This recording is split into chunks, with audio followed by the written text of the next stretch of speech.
Hyderabad, Telangana, AP and బెంగళూరులో ఇప్పుడు number 1 business అంటే హోటల్ రూమ్స్ ది. బట్ దీంట్లో ఫర్నిచర్ చేపించాలి అంటే రూమ్ మొత్తం రెడీ చేసి కార్పెంటర్ కి ఇవ్వాలి. వాళ్ళు 40 to 50 డేస్ టైం తీసుకుంటారు. ఈ గ్యాప్ ని స్లీప్ రైట్ అబ్జర్వ్ చేసి హోటల్ రూమ్ ఓనర్స్ కి ఒక సొల్యూషన్ తెచ్చాం. మీ సివిల్ వర్క్ కంప్లీట్ అయ్యే లోపు మీ రూమ్ ఫర్నిచర్ మా ప్లేస్ లో రెడీ చేసి పెట్టేస్తాం. వన్స్ మీరు క్లియరెన్స్ ఇవ్వగానే సైట్ కి తీసుకొచ్చి 2 to 3 డేస్ లో ఫిక్స్ చేస్తాం. ఈ మోడల్ లో మీ సైట్ వర్క్ తగ్గుతుంది అండ్ మీ ప్రాపర్టీ రెంట్ కలిసి వస్తుంది. ఫర్ ఎన్ ఎగ్జాంపుల్ ఈ రూమ్ చూడండి ఎంత టైం లో రెడీ అయిందో. ఒక టీవీ యూనిట్ సెట్, ఒక drawer set, wardrobe and bed. Normal room నుండి 3 స్టార్ అండ్ 5 స్టార్ హోటల్ లు కూడా తెస్తాం. ఈ రూమ్ మాకు ఫ్యాక్టరీలో 5 డేస్ పట్టింది చేయడానికి. Mean while owner civil work complete చేసుకుని వైట్ వాష్ కూడా కంప్లీట్ చేసుకుని పెట్టేశారు. 1 డేలో డెలివరీ ఇచ్చేసాం.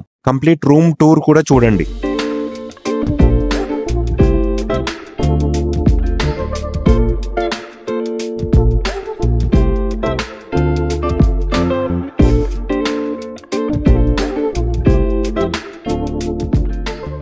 మీరు ఆర్ మీ ఫ్రెండ్స్ హోటల్ ఇండస్ట్రీలో ఉన్న వాళ్ళకి ఈ రీల్ షేర్ చేయండి. ఇది ఒక న్యూ టైప్ ఆఫ్ బిజినెస్ అండి. Hotel furniture and promotion okay place లో నీట్ గా ఫినిష్ అవుతుంది. అదే sleeprite.in. Thank you.